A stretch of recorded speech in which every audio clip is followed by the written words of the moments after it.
বলছে আমাদের ক্লাউড নামের একটি বেসরকারি সংস্থা।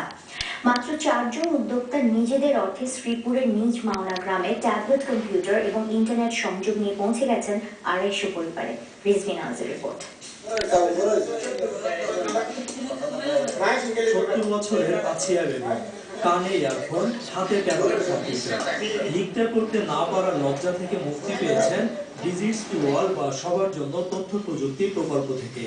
আমাদের ক্লাউড নামে বেসরকারি সংস্থার উদ্যোগে শ্রীপুর জেলার গাজীপুর ইউনিয়নের নির্মাণা গ্রামের 250 পরিবারের সদস্য সুযোগ পেয়েছেন ট্যাব হাতে নেয়ার, যেখানে স্বাস্থ্য, শিক্ষা, কৃষি, বাল্যবিবাহ, যৌতুক, নারী নির্যাতন, নারীর ক্ষমতায়ন, অ্যাসিড সন্ত্রাস সহ সরকারি সেবা পাওয়ার কথা অডিও ভিডিওর মাধ্যমে বলা আছে।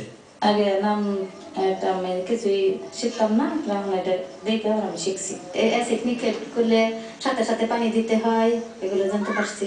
ঘরের কাজের ফাঁকে অবসর সময়ে ট্যাব ব্যবহার করা যায় বলে কর্মঘণ্টা নষ্ট হচ্ছে না কারো। এখন আমি জানতাম না যে আমার বাচ্চা মানে এই জন্ম নিবন্ধন কার্ড কি কাজে লাগে, এখন আমি এটা ভাই শিখতে পারছি এবং কি নিজেরটাও করছি। কিভাবে বীজ রাখতে হয়, কিভাবে বপন করতে হয় এবং কিভাবে সার প্রয়োগ করতে হয় আমরা ট্যাবলেট থেকে শিখতে পারছি।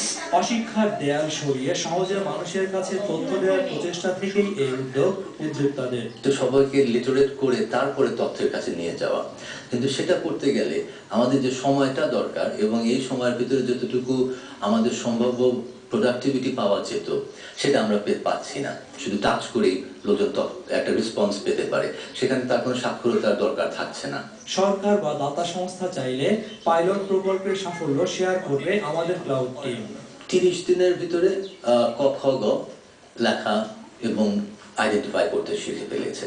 সরাসরি স্কুলকে আপনি নিয়ে যাচ্ছেন প্রতিটা হাউস হোল্ডে এবং আমরা রিমোটলি সেখান থেকে লেসন পাঠাতে পারছি। ট্যাবলেট, পিসি কেনা, তথ্য ব্যবহার উপযোগী করে তোলা, ইন্টারনেট সংযোগ সব মিলে এ পর্যন্ত উদ্যোক্তাদের বিনিয়োগ প্রায় 2 কোটি টাকা। পুরো প্রকল্পের জনবল মাত্র 10 জন।